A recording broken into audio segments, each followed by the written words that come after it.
Salutations, viewers! I have a special interview video for you here today on my channel, FitzRupee, of course featuring Dawn of War 2 Retribution, or maybe not tonight.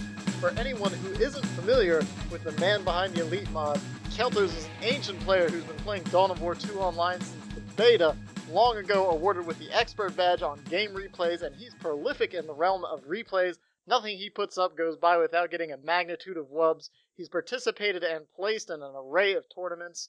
And this mod just started as a simple balance mod to move things along a little more quickly than Relic was doing at the time. He's been working on this balance and recently been adding units and lots of other things like that. It's been growing and picking up steam in recent weeks, so I wanted to get Caeltos himself on the air to discuss what he's been doing thus far and just generally his goals and personal insight on the mod itself.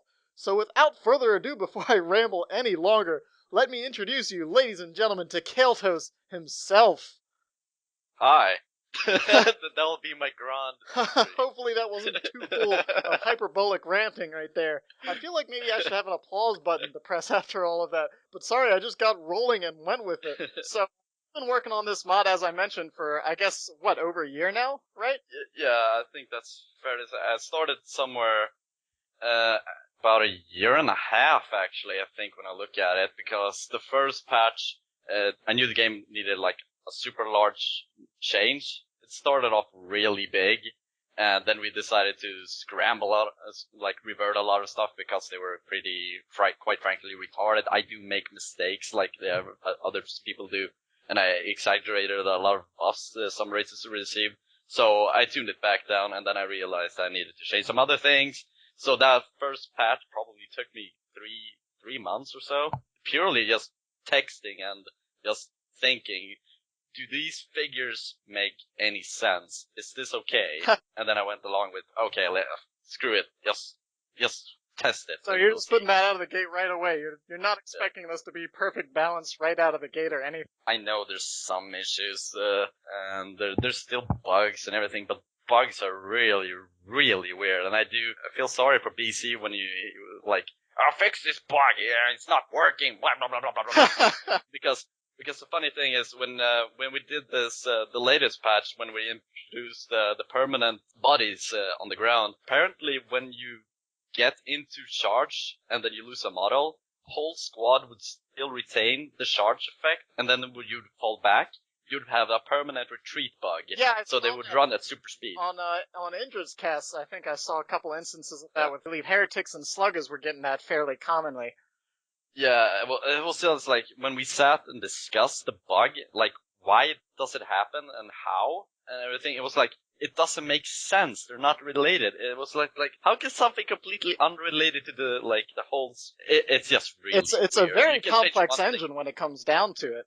Yeah, there's a lot going on at any given time. Now, when you say we sit down, how many people do you have currently working on, I guess, design, coding? You've obviously got lots of art and model support as you've been putting in new models and units recently. Who all's working on you with this mod right now? Well, as it stands right now, this guy changes his name all the time. His name right now is Ancient Lulanor. I have no idea what his origin name is, full name is, so I'll just call him what he's called now, Ancient Lulanor. He does all the modding. Now, if I can remember this correctly, because as Colaris used to be the first guy that got my back, and we started doing this. Colaris, of course, from the Detailed Tooltips mod that so many people use. Just an awesome little mod there. Yes, this guy, the Colaris, he fixed a lot of stuff. That guy was genius when it came to modding. We set apart, or we drifted away, and he decided he doesn't really want to work on the project anymore. And I was like, yeah, that's perfectly fine. This is just a volunteer thing. If you don't want to do it, you don't have to. You're not forced to do anything. So as it stands right now, it's just me and Ancient Lulanor, and I sit down and talk with other people and say, what bugs are there? What balance changes do you propose? Is this unit an issue? Does everything feel right? So I talk with the community and the players on my friends list. If you want to add me on your friends list, sure, do it, and just complain away, and I'll sit down and we have a reasonable discussion with Now, are you looking for overall general feedback from just about anyone that's playing? And is there somewhere that is there maybe like an email or a forum thread perhaps somewhere that people can list maybe possible bugs or possible balance changes? There's several locations. Primarily, I'd recommend if you check on the Gamereplays thread we have in the balance discussion. I think it's located there, where I got the thread up. And if there's anything you want to like say, obviously, or complain about, or like discuss, then post it there. I'll read everything. The important thing though, if you're going to say something, please be constructive. I'm not going to bother with someone saying Eldar is OP, because that gives me absolutely to go with. That's the whole important thing. If someone is going to discuss something regarding balance, you need to be constructive and give like some theory-crafted situations or actual practice games. And then you'll have to realize that if you maybe made some misplays, you should have explosive shot the Guardians or Banshees or whatever. It all boils down to a lot of scenarios, all right, so to say. Great. So looking for feedback, but none of that kind of aoristic, just vague statements overarching, this is OP and that's OP. Give some solid feedback and give some reasons to back yourself up. So you said there's plenty of stuff. If players are looking for other people to join up and play the mod games with, because I know a lot of people have been asking me who all is playing right now, where should they go for that? Do you have a Steam group or website, anything like that up right now? Yes, we do have a Steam group, and it's been growing very fast these past 2 weeks. I think we got over 200 members or so. Awesome, that's great. I think that's so. It's gradually increasing and getting a lot of attention. People have been playing literally the whole day, and we'd had several game lobbies up, and people have been somewhat discussing it in the general chat, even in the DoW2 retail general chat, filled with a lot of weird stuff and discussions and whatever. So anyway, yeah, I'd recommend just hook up on the Steam group, and if you want to get games going, enter the group chat. There's always people there, or usually there is someone there, or at least a few. So if you want help with the installation, or you want some general guidelines on what to do, or to counter X or Y or whatever, or you just want to discuss like balance or unit implementations, it's all boils down to there. Just Steam group chat, primarily. Great. And I noticed you guys have a site up right now. Is that all in working order now? And does that have like a solid download link? Check the Steam group first, because I will update the Relic news later on, and I'll do the Gamereplays. I have to do a lot of copy-paste, and it's a lot of... Yeah, you have to kind of spread thin through several community sites, so I understand it can be quite a hassle and a big undertaking. Also the website. It's also someone who's done that voluntarily. He's called the Eye of Horus. He also did it voluntarily. I was like, oh, you made a website. Oh, thank you. And I got administrator rights for that website as well. I don't know jack shit how to work that website though. So I'll leave him. Yeah, to that I'm looking at it right now. It actually looks pretty reasonably well put together so far. And I'll put links to all of the things Caeltos is mentioning, of course, in the video description. So be sure to check out all of those if you want to be looking to play with some people, or check out the balance notes, all that kind of stuff. And really, I feel like part of the reason that you folks have been gaining such traction, I guess, with the mod recently is because you've been adding all these new units and models and a lot more than just balance recently. Originally, we just wanted to expand the balance, make it better.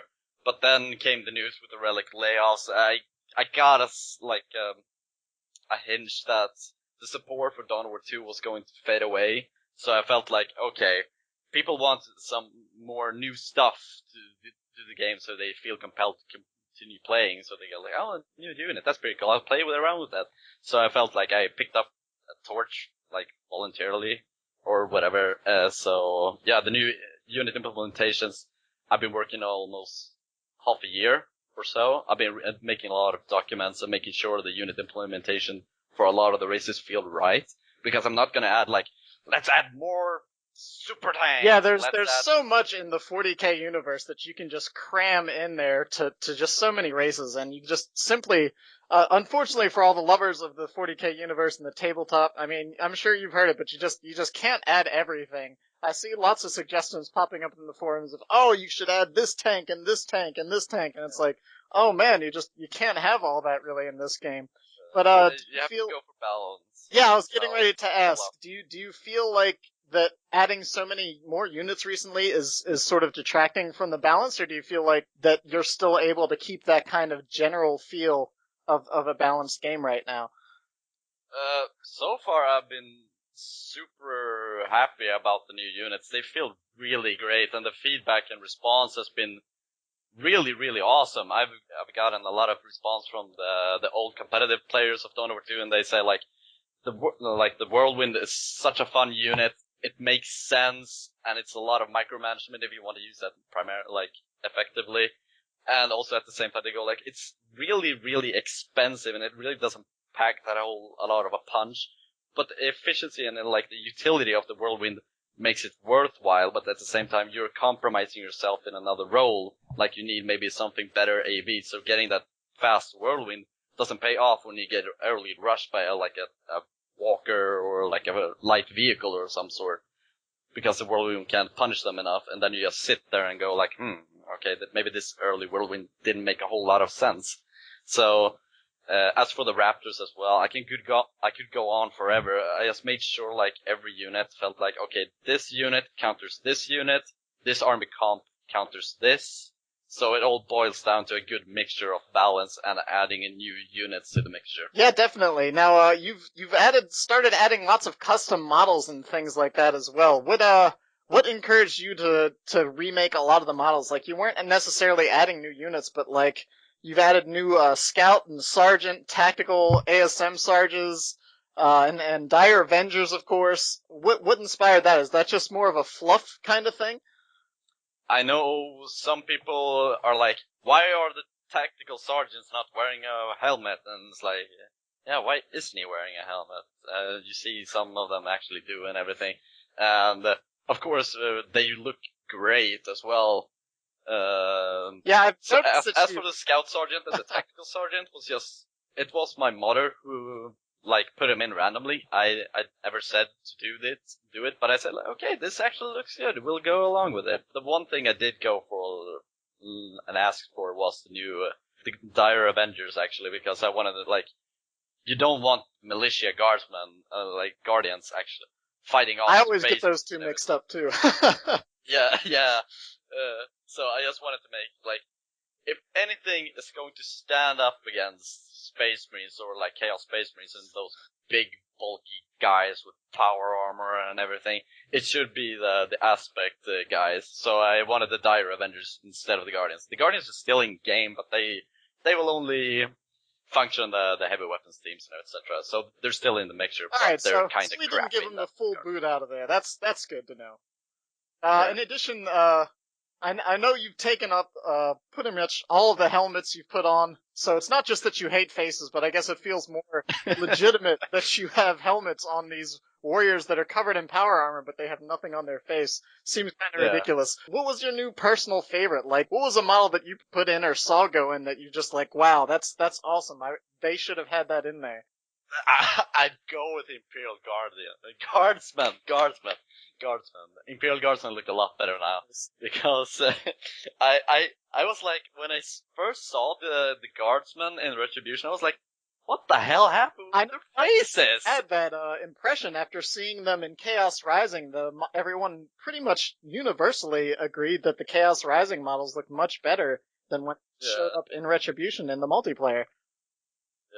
They look a lot better. It was such a step down. I guess that had something with going from Steamworks or Games for Windows. I got no clue why they changed the Guardsmen, but yeah, they look a lot more combat and ready and everything. They just look fantastic now. It's just a reused model, I think, from the Chaos Rising. I'm not sure if there's any extra details on that. Gotcha. I have to say my personal favorite is the Lord General now with his fancy, his cigar. Yes. He just, yeah, he was already just a bad, big, mean son of a gun, one arm slinging that bolter around, and now he just looks even tougher for rolling around with a big old cigar. Yeah, I never changed a cigar. He just keeps that one. Savors the moment. Like exactly. A boss. Like a boss. Yeah. I love that Lord General now. And speaking of model changes in general, you now have corpses now staying on the field much longer. Do you think that'll actually be a negative? Do you think that'll be a stressor to anyone's system who maybe already has a little trouble running the game? No, not really anymore, because we, like I said before, we tried fixing the bug. We actually fixed for a lot of units, because we removed their body persistency completely. So you only have a few selected units that will actually have that permanent depth. That primarily goes for the range units or units that have no melee charge. So there's still body persistency, but there's considerably less now, and considering the fact that they only stay for 10 minutes, it shouldn't really be that much of a problem. You're only going to see maybe, if you're a Space Marine, you'll see maybe 10 Space Marines or 16, or just a small number of figures. Right. So if you, but it does add a little bit to the battlefield. That's one of my favorite things, is just seeing the battlefields at the end of the game. And I feel like now with all the models laying there, you can actually see the destruction in the model counts that you've caused. Yeah, you get a last minutes. It's so fun when you actually sit and play with people on Skype now, and then say like, "Holy shit! I just blew up this guy, and there's corpses everywhere." And you go like, "Yeah, I did some motherfucking damage." It's like such a good feeling you get now, and you get feeling even if you lose a game, you can like appreciate the battlefield and the carnage left behind, and you can still have a smile on your face instead of going, "Well, we lost. My team sucks," or whatever. It's like, it feels a lot more immersive. Great. Now, the one last like major UI change you made is that you kind of went across the board and changed a lot of the cursors and highlighters above the models and units. Like, you kind of went around. Relic did a pretty good job of like making icons noticeable right away, and you could tell what kind of unit damage happened. But like, for instance, the Autarch, when she got her Executioner, had heavy melee icon as opposed to power melee. So you kind of went around, and it looks like you pretty much evened all that out and made it uniform across the board, right? Yeah, there's a lot of unused icons, apparently. I was told this today by the modder, and he was like, there's a lot of unused decorators, I think they're called, actually, and he said, I'm gonna add so it makes sense for everyone. And I'm like, yeah, that's cool, man. I never thought about it. I'm not the one that actually pays a lot of attention to the decorators. I just know by heart now, like, what everything does and everything. So, it's a really good touch. There's a lot more of those coming in the next patch as well. As a matter of fact, I think I got the message right now from my mother. Yes, there's a new update. Anyway, this guy works like a beast, man.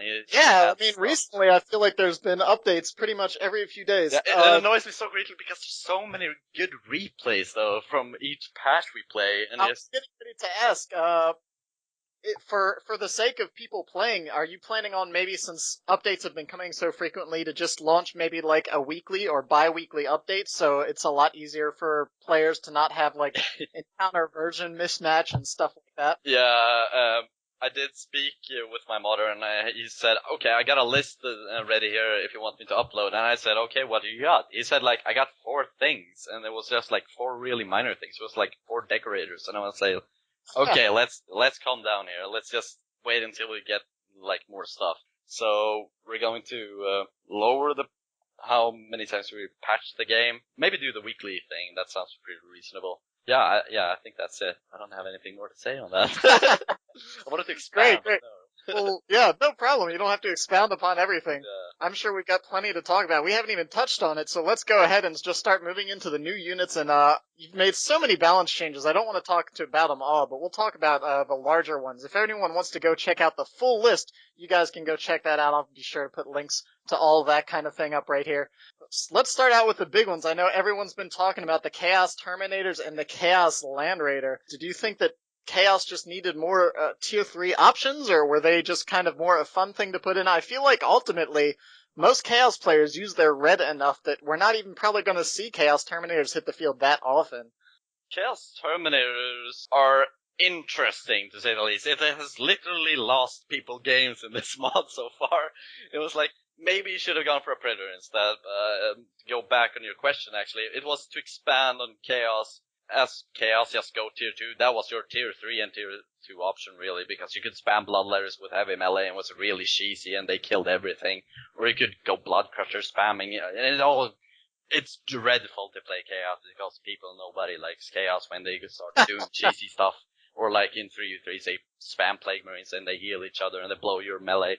And it's like, it's not no fun to play against. It's not really that fun to use. It just feels like, yeah, this is super effective and it's broken.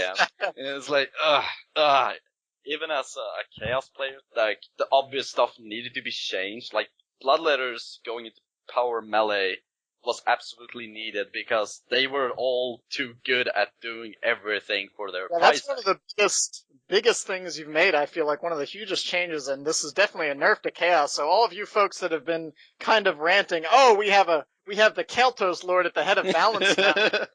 All he's gonna do is just give Terminators and make them cheap and Land Raiders. But Bloodletters no longer doing heavy melee, now doing power melee. Yeah. Pretty huge change there. Yeah, the Bloodletters also, in order to make them suit their new role, then they got a bit of a price cut and upkeep decrease as long with the worship nerf, because they can go toe to toe with melee, but you'll probably be able to peel off models more effectively now since they don't regenerate health as much as they did before. Let alone, ticks got their health reduced as well, so you can kill off the worshipping heretics faster and make them pull back. So a lot of that sustainability that Chaos had in their tier 2 with Bloodletters and Heretics got really hit hard. So that was one thing I really wanted to touch at. And I know another big one, not a major change, but one I felt was necessary, and a lot of people will be happy to hear this, so I just wanted to mention this, but you slowed down the infamous Obnoxious Cloud. Oh, yeah. By a bit, but I know in T-games everyone hated the Obnoxious Cloud, and now that you can actually kind of move away from it, I feel like it's more suited to the bigger engagements. Yeah, it got that speed reduction as well as it got a duration decreased. We increased the energy tick on it per second or something. I really don't know all the figures inside my head. But that was the one we started off with, and it felt like even if you popped it too early, popped it on the squad, it would still do too much damage. So then we said, okay, it can still be rewarding for the player if they're completely unaware, but it's hard to miss a big giant gas cloud that's killing your stuff. So we said, okay, well, let's reward the people that are actually capable of moving away and kiting. It creates a lot more of a fluent battlefield and everything, and it comes down to more player skill as to like avoiding it and positioning themselves in a fight as well. So I think that Obnoxious Cloud feels pretty good now. Awesome. And Noise Marines, now affected by suppression, their gun will actually have a bit of a cooldown. And I noticed in the most recent patch, you changed it so they're equipped with just one Noise Blaster and 2 Bolter Space Marines.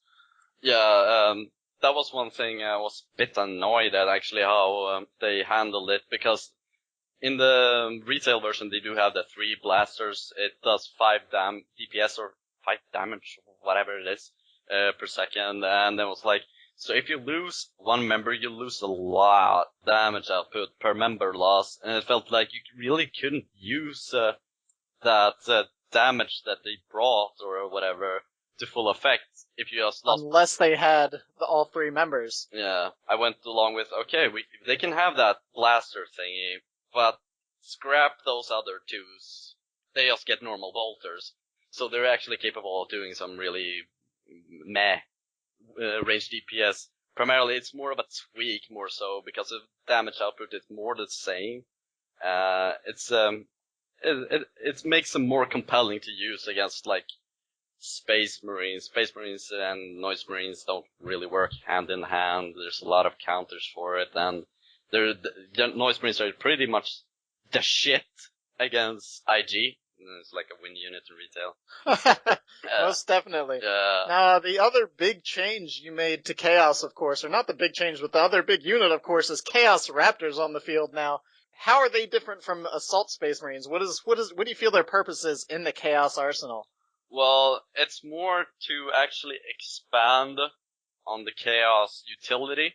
It's not to like, oh, they get more! It's like, they ultimately become better. It's like, no, you have to make sure that your army composition works. That's something I feel like a lot of people kind of ignores when they see, Chaos got Land Raiders and Terminators and new Assault Space Marine type units, and it's like, Well, ultimately, their composition is going to have to change. It's not like a Chaos player is going to be able to afford all of those things right out of the gate. Yeah. It's fun to also watch like how Chaos players now tend to say, okay, I'm gonna get a Raptor now, and they already have 2 CSM squads, and I say immediately, this guy is going to struggle in his tier 2. He's gonna bleed a lot of wreck. Because double CSMs and then the Raptor, that's a lot of infantry that are very high cost per reinforcement. And ultimately, when you come tier 2 and he decides to go for Blood Crusher, not Blood Crusher, what the hell am I saying? Plague Marines or Bloodletters. That's what I meant. More infantry based, and then then he has a Heretic by default, and he has a lot more infantry. And as soon as he starts losing quantity of models, you're going to notice the difference that he has very low requisition, and if you don't have requisition, you're kind of screwed in that regard.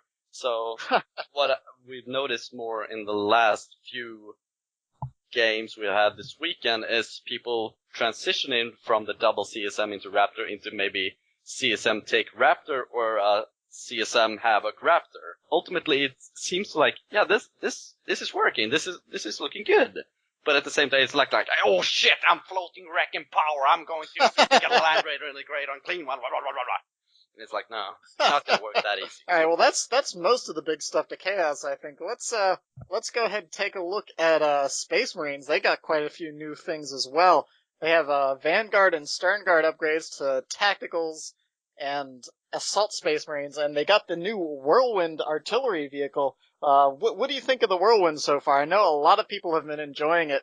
Kind of rocket mount on top of a Razorback transport. Yeah, it's such a fun unit to use. Yeah, the Whirlwind feels pretty good. We're doing some more changes. We're testing a bit on that thing just to see if some things work. It's going to fire a 2-shot volley and it's a 3-shot volley, and then it's gonna wait for a short duration, then it'll fire 3 more. So it's ultimately the same. Disruption changes, but the cooldown in between the shots are going to increase. I think that's one of the things we're going to test, or otherwise we'll just go back. Because Whirlwind are really costly. Compared to a Plasma Devastator, that's the glass cannon. It fires and it blows shit up. The Whirlwind is like, yeah, I'm gonna disrupt you, and yeah. Yeah, the Whirlwind is primarily a disruption unit. Just knocks everything all over the place. Yeah. Does some reasonable damage, but primarily used to just keep everything on its back. Yeah. As it sits in the back and lets the tactical Marines and all that heavy range fire just pour into the enemy. Yeah, that's one of the things, of course, that the Whirlwind does very poor or mediocre-ish damage, especially when you look at the price cost for how much you invest in it. It's very power expensive. It's 80 power. Yeah. And how much rec is that? 300 rec. Yeah, so still pretty expensive for a unit you're primarily just going to use for a support unit and not do any real damage with, so... Yeah, and also at the same time you're going for that upgrade. If you go for, like I said before, if you go for Fast Whirlwind, you're denying a lot of other upgrades you want to get, like War Gears on your Commander, upgrades for your Tacticals, Melt-A-Bombs, the list goes on. There's, like, you have to prioritize everything and make sure that the unit comes out at the right time, and it makes sense for the army you've got going. Because if you got maybe a Devastator before, you got the last cannon, so you're pretty much covered on that degree as well. But at the same time, like I said, you're not having that great of a damage output, so you gotta compensate with some other sort. So Stern Guards, for an example, can make up for that, but again, in what order you get everything is ultimately what is decisive. Definitely. Now, you've hit a couple of the Space Marine globals pretty hard with some changes here. Orbital Bombardment now hits a lot wider and harder and actually can kill some stuff. I know we've seen that in some recent replays. Very exciting to see that. Yeah. Maybe convince some Space Marine players to do something other than buy Terminators. Yeah. And also, the drop pod was changed a lot. You've made that a permanent structure now that is a reinforcement point constantly until it's destroyed. Yes. To start off with the orbital, yeah, it kills a lot of stuff now, and it's so fun to use. It's fun to use, and it's fun. I feel like Orbital Bombardment, yes, I was getting ready to say, was one of the most visually exciting nukes in the game. It's just so cool looking, but you rarely see it used because it just hasn't been useful for so long. Yeah. And now getting to see it used and utilized in a lot of these bigger games is lots of fun. Yeah. It's also fun when you actually, you watch games, and you go like, oh god, this guy is saving up red. Is he gonna use the orbital? And you can say that and know that it's a possibility. Instead of retail-wise, it's like, he's not gonna orbital, he's not stupid enough to do that. He's just gonna throw the game. So in this, if he can get a good orbital, he might actually turn this one thing around or something. Right. It adds a lot of more. The drop pod itself was generally pretty lackluster. More often than not, I would see it used kind of back at base to reinforce if you had just kind of lost an engagement pretty hard and you had a lot of models down. Yeah, But now it becomes a real on-the-field threat if your player can't take that out. Yeah, of course, that's one of the things. And it was pretty lame when you had like 300 health in your ASMs and you still had 3 members left. You go like, when am I going to start losing models? And then the drop pod lands before you actually lose the model. And it's like, well, this is a fucking waste of a drop pod. And it just sits there with its 50 health and then someone just throws a snowball at it and it blows up because it has apparently no health, even though they sent that thing from orbit and it can't take a blaster shot or whatever. You know, it felt like we're gonna have to make some adjustments to the drop pod to make it feel more rewarding for the Space Marine player to use now on the combat zone instead of just putting in the base. Because if you use it in the base now, people go like, why did you waste that drop pod? It's more like you can actually be beneficial to your team and pop it on the field somewhere for your people to actually reinforce from and everything. It creates a lot of nice strategical placements for your drop pod and how you approach engagements and use that reinforcement point. Now, one of the smaller changes you made that I liked a lot, the Scout Infiltration, the Advanced Infiltration upgrade now, also gives a little bit of health and energy regen. Adds a little more incentive for people to pick up that extra Scout upgrade. Yeah, if you ever wanted to do the explosive shot plus frag grenade on one squad, now it's doable if you got the micro for it. It's been fun watching people actually being able to pull that thing off. And it's fun actually knowing that this war gear upgrade on the Scout actually is useful now for just not stealthing around and being completely half useful. No, it's less one-dimensional. Yeah. And I feel like that's the purpose of the entire mod, is just to add more options to the game. Yeah, exactly. It's just, here, you got a bunch of tools, now just use them. This tool is better than this one. It's not that kind of mentality I want to go for. I want to make everything, okay, this thing is good for this thing is good for that. And it's like, right. yeah. Alright, well, let's go ahead and take a look at what you did with Imperial Guard. I know the big change with Imperial Guard, right out of the gate, everyone's gonna notice that the Sentinel no longer has its Stomp by default. And what you did was you took the Stomp upgrade, or you made a Stomp upgrade rather, that costs 50 requisition and 15 power, but you took that power cost anyways, from the missile upgrade, correct?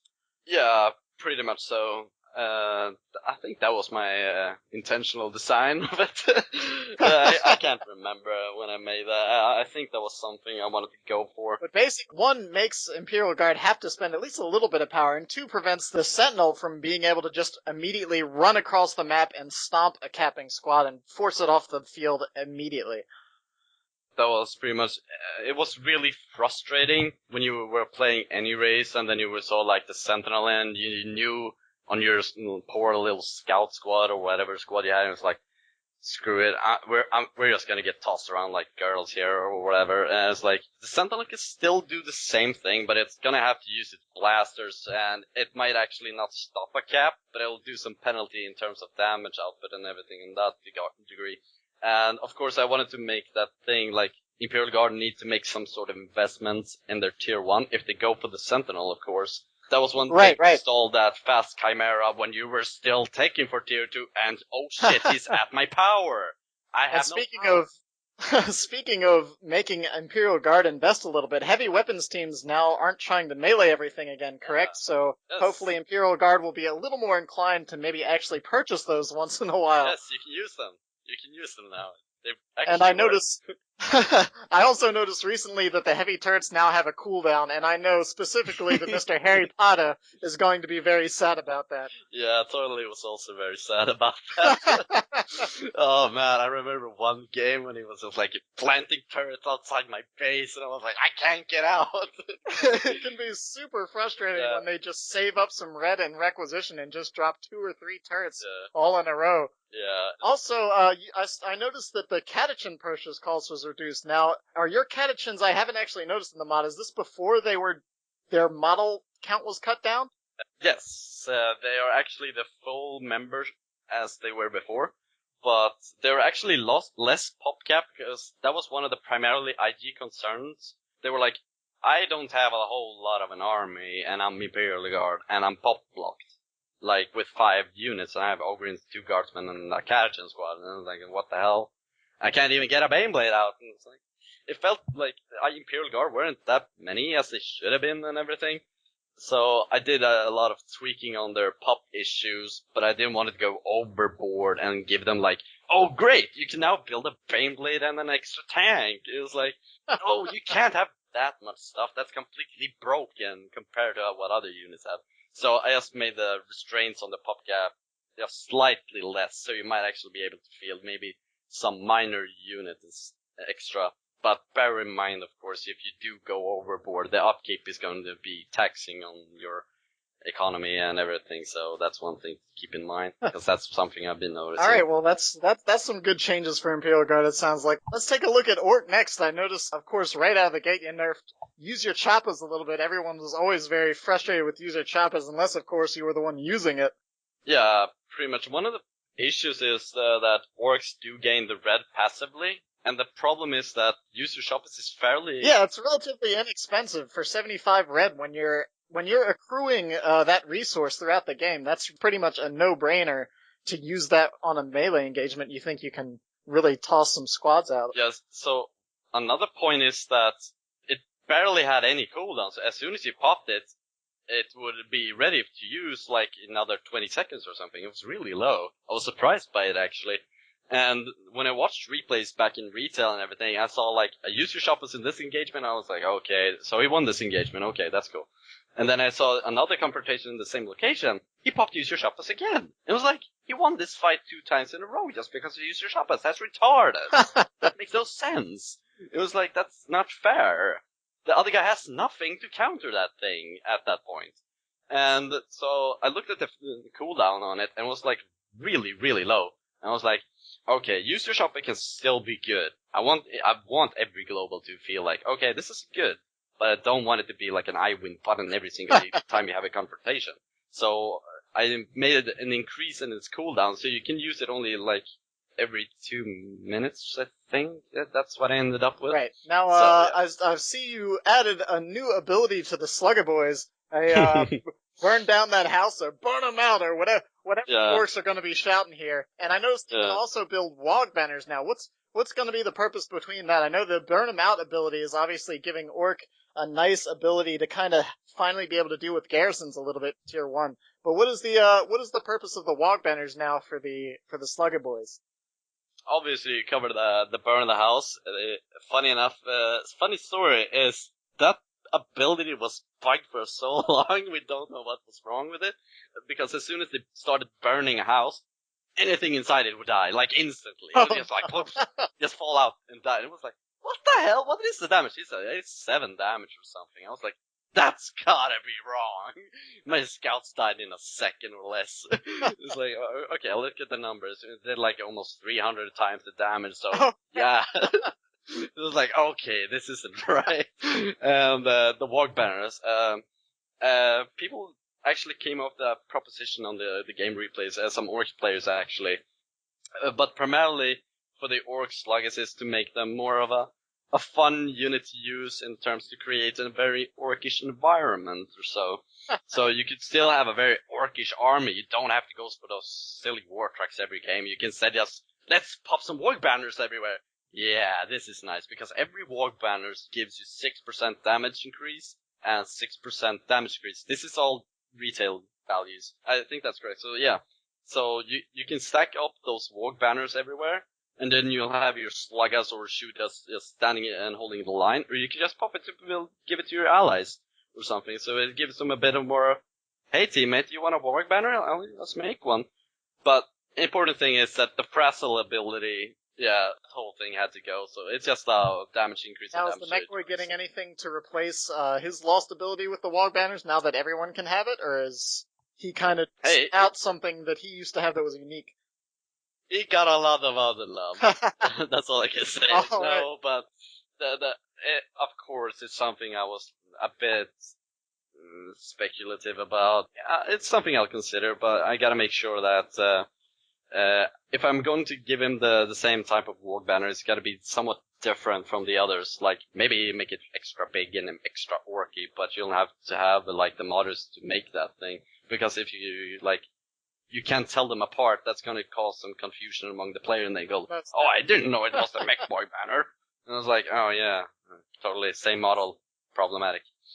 So that's one thing I gotta keep into consideration. Definitely.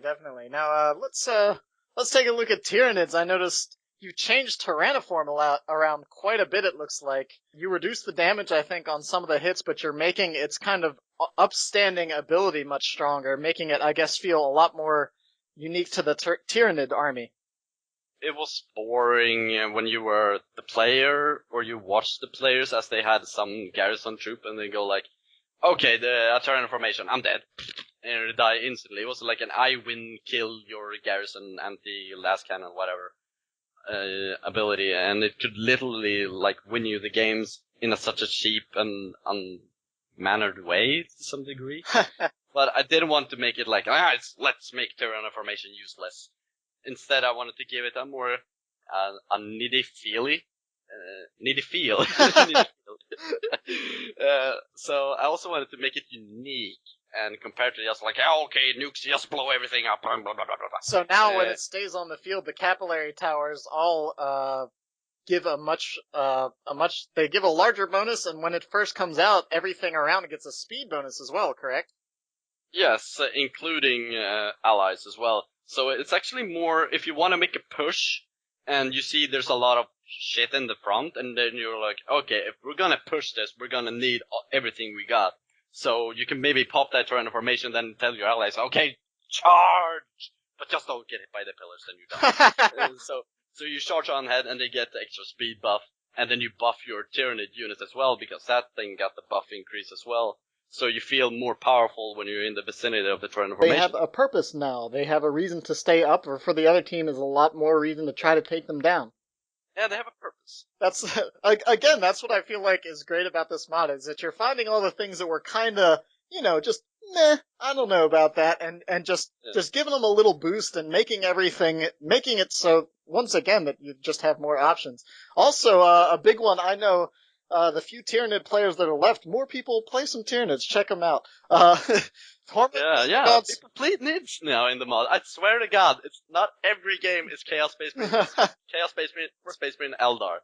There are actually a lot of more Tyranid players right now. But Hormagaunts no longer have their kind of suicide leap of death anymore. They now have a normal melee charge. I know when that melee leap was put back in, a lot of players didn't like it because, for instance, it's just super easy for scouts. Once you see that animation start, there's no way the Tyranid player can stop it. They can spike a grenade and almost always gib a squad of Hormagaunts. So I feel like that melee charge is much needed, and the Nid players will appreciate it quite a bit. Yeah, Nid players and everyone out there saying, like, Hormagaunts needed this. Thank you. Nids feel a lot more fun to play now instead of like dying with their Hormagaunts. I feel like this unit is a waste of time. Now I've noticed, the past 3 races, I've noticed, Orcs, Tyranid, and Imperial Guard, have they gotten any new units yet, or is that something you're intending to do, or is that just a modder thing you're waiting on? Orcs are getting a Pain Boy. I can say that as much. Hey, and it's gonna be a fun unit. Because I don't know anything about the fluff, but I'm excited. Is that going to be a new sub-commander then? Yeah, I know, like, we're giving Orcs another sub-commander, that's okay. It's like, no, it's not going to be gay. The community well.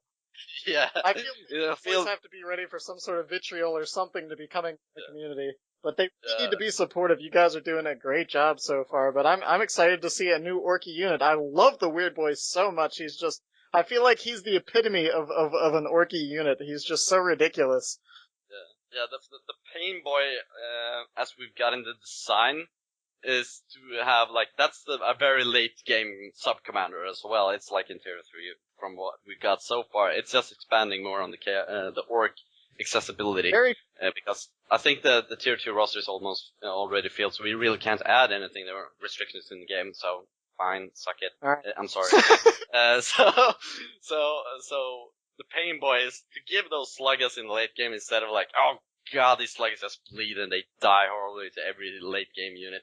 The pain boys are known to be a bit, they're your doctors in the orc army, and those doctors aren't necessarily the best kind. They like to experiment on the poor fellas as well. So that's something I went along with. Instead, like, this sounds like a very interesting concept. And very orky as well, of course. Yeah, so what I've got in work in progress is to, like, they give supposedly a med kit to orc. It's not called a med kit. I'm still working on the name and everything. And they're like, hey, take this. This will be great for you. And then he'll go like, oh, okay, this, and it'll go like boom and blow up. So it'll give the orcs like a similar ability to a doom blast. You'll pop it on your own individual orc that you want to blow up exactly. So you blow something up and it'll cause knockback and deal damage or something. It gives them a little more oomph. Or like, if you want to save your shooters, it'll go like, yeah, it'll go like, oh no, my shooters are in trouble. Here, take this quickly, you'll be fine. It'll go like, boom, and blow your ASMs away. And it'll go like, okay, we can run away now. We're perfectly fine. So it'll feel very orky of a unit. Very cool. Alright, well, last but not least, of course, I know everyone's been waiting for it. Let's talk about the Eldar. Let's see what we've got. You've got a few new squads for the Eldar, and you've actually completely added a new ability for the Farseer on the rune armor. The new ability, Psychic Storm, which I guess is, I've seen it used kind of similar if you're familiar with StarCraft, of course, the High Templar Psy Storm.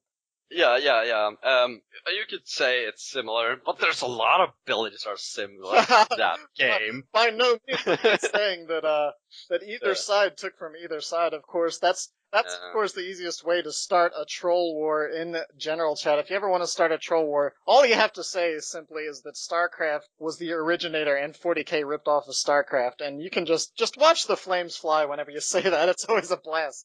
But we have Fire Dragons and Dark Reapers now. Just give us a little rundown on those new units. So I'll start off with the Dark Reapers because they're honestly the easiest to explain. The Dire Avengers / Guardians by default aren't necessarily the strongest heavy hitters from ranged. So I wanted to make Eldar ranged army feel more accessible and fun to play around with instead of going like, I'll spam warp spiders, I'm gonna use this instead. And go like, you have no real Eldar ranged army. So I felt like that was really lacklustering, and also some sort of real heavy hitter plasma damage for them as well. So I know a lot of Eldar players always kind of said, we have nothing to deal with super heavy infantry, there's nothing we can really do late game. Terminators, avatars, knobs, Ogrins. All those big, nasty, kind of melee, beefy threats.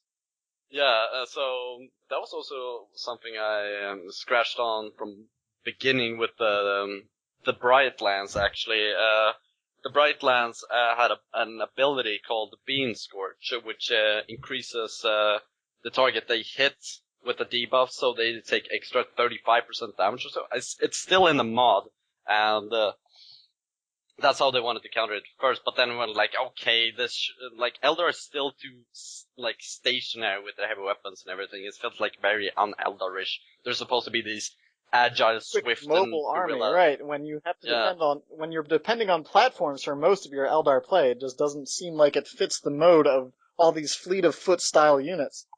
Yeah, so the Dark Reapers are your response to these heavy hitter Space Marines or whatever, but that doesn't mean like as soon as they see something they instantly melt and they are completely invulnerable to all firepower, and it's like no. The Dark Reapers are pretty damn expensive if you want to get them up and rolling, because you need to get the aspect of Reaper to get the damage increase on them, and then you need maybe the X-Arc with extra damage up. Similar to all the Eldar squads, they have an aspect upgrade that really brings their firepower and their force to the field. Yeah, so once you have that full upgraded Dark Reaper, you feel like a complete badass in terms of damage output. But if those Dark Reapers are left undefended or don't have the support to back them with Dire Avengers or whatever the unit may be. They are pretty vulnerable, of course, but they need the support. If they can just stand still and let fly and shoot everything, fine. They're going to do a lot of damage. That's their intentional role, you know. Right. But what about the also, fire dragons? Yeah, the fire dragons. Well, like I said, with the Brightlands and the stationary blah blah blah blah blah vehicle thing, it's really boring. They're very unique. These are pretty subtle stuff. They are resistant to fire. They are immune to knockback. They have a suppression resistance as well. So resistance, that makes them not completely invulnerable to suppression. But it'll take longer. They'll be able to skirt the edge of, like, say, a heavy weapons team without getting locked down immediately. Yeah, and they also, when they fleet of foot, they don't take the 80% damage reduction penalty. They only take 50%. 50. So they'll still be doing pretty reasonable damage while they're in fleet of foot. Say if they're wanting to take down those last few hits on a vehicle or something like that, because they of course do Melta type damage, correct?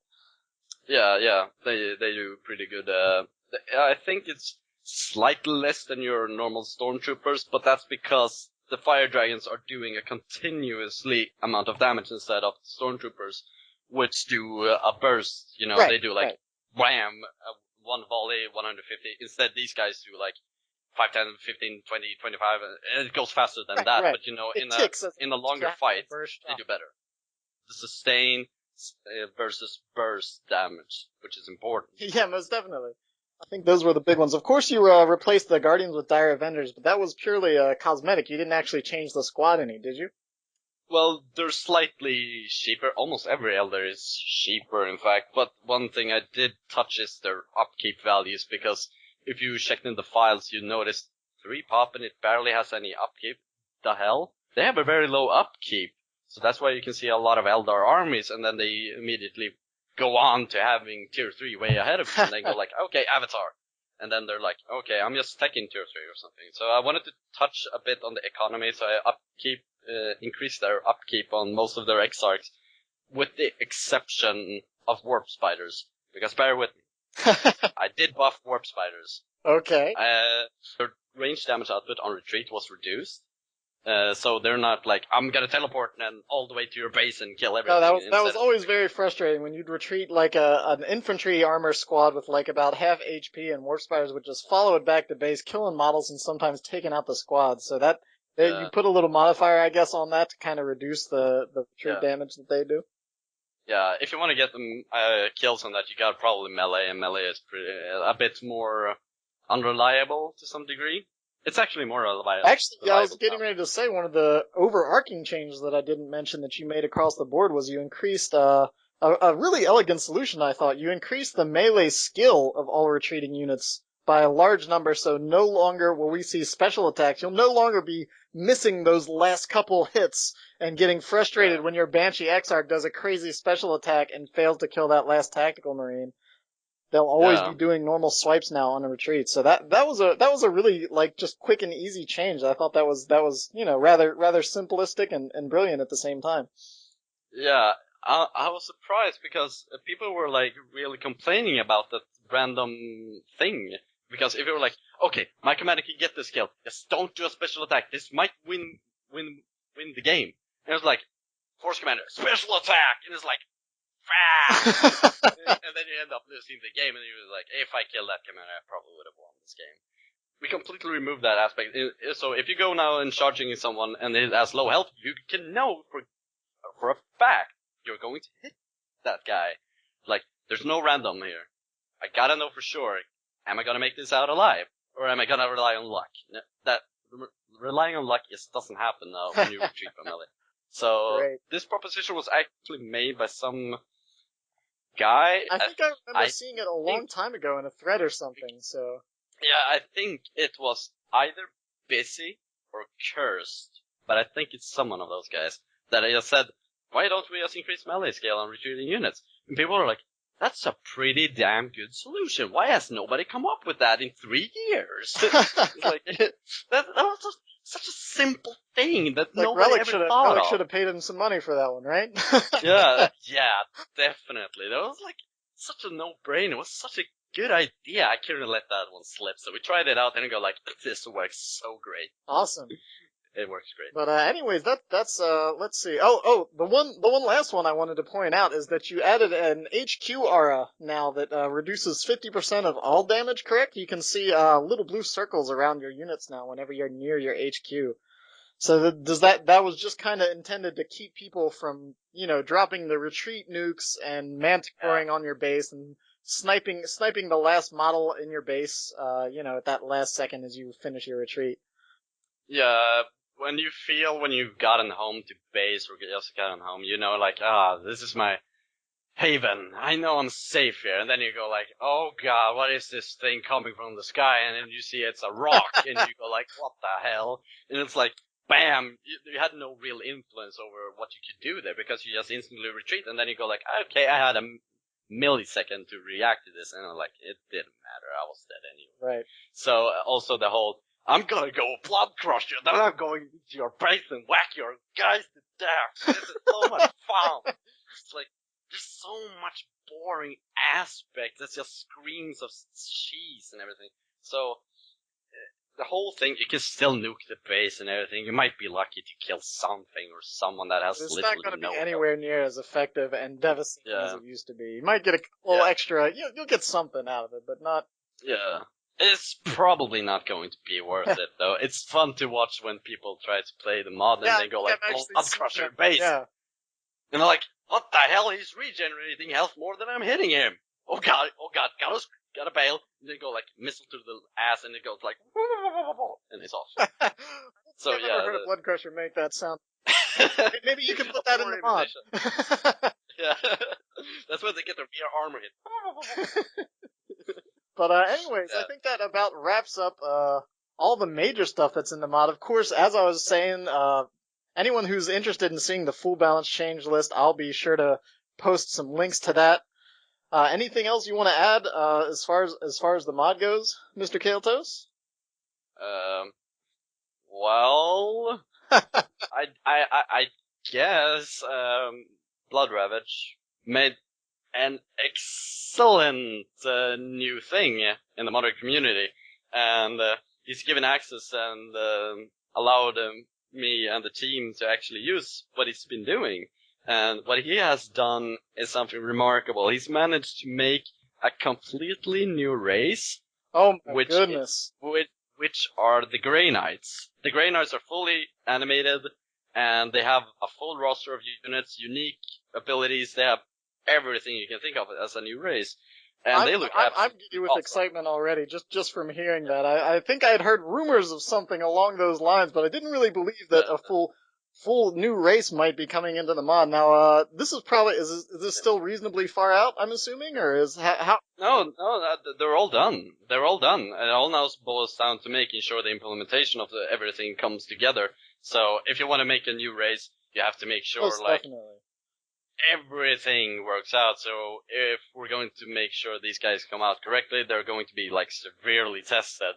And in order to make them feel right, I'm going to need, super duper good constructive criticism and feedback and go okay, this unit probably needs to be reworked a bit, and they go there's going to be some workarounds on that thing until it fully comes around to be fully polished in the modification. But anyways, they look great, absolutely awesome, in fact.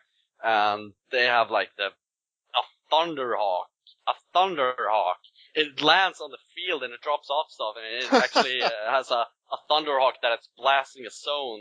That's their big stuff. It looks awesome. They're not going to be your, they're your space marines, blah, blah, blah, blah, they have a big health. No. These Grey Knights are going to be different. Just like people said when the Chaos was introducing Chaos Rising, these are your space marines, but they have heretics instead of scouts. And then you realize, oh wait, they're not really different playstyle. Well, I'm definitely excited. How's that for an announcement, guys? Maybe a whole new race coming into the game here soon. I'd say this mod is pretty much an expansion in its own right at this point. A couple real quick last questions. I know a couple people would be mad at me if I didn't ask. Are you planning to have any sort of implementation, maybe to have these models be used in single player, or are you planning to maybe do any sort of last stand content along with this? Or are you strictly looking at the multiplayer kind of competitive play here for the Elite Balance mod? Well, if you actually load the mod and then go into single player, you're going to see the new models actually be in the game, but they're going to be a bit shady at best, because I only skimmed it through when I was playing it. But like the Force Commander with the Terminator armor in the loading screen, etc., is going to look like that when you have him on your loading deck and everything. But the single player is unfortunately not a priority. But you know, if there's a certain demand for it or something, I'd consider it. In fact, to make some adjustments for it, of course. Last Stand and everything, it's a no-go. Sorry, Last Stand just doesn't work in the mod, so. There's nothing I can do about it. And matchmaking, no, can't do. Alright, well anyways, there's still so much going on in this mod. I played a few games and hung out with you guys on the mod quite a few times here recently, and I've just been having a blast with it, and with all this new stuff coming in, I'm even more excited now. So anyways, may as well go ahead and close this out. Of course, I'll be posting all the website links and everything we've been talking about down in the description. Thanks so much for coming on, Caeltos. You and your mod team have been doing, just awesome stuff. And we're looking forward to more changes and things like that to come. Yeah, great, thanks. Yeah, more things to come, definitely. Alright, well, hope you guys enjoyed this interview and got some insight as to what to expect from the Caeltos Elite mod. Now go download it yourself and give it a shot to see what you think. We'll, of course, be doing a quick co-cast of the mod game after this, so check that out and feel free to comment about all the changes we discussed and subscribe for more updates and all things Dawn of War 2. This was, of course, Red-Rupee and Caeltos. Say goodbye to our listeners, Mr. Caeltos. Bye-bye. And I will catch you guys next time.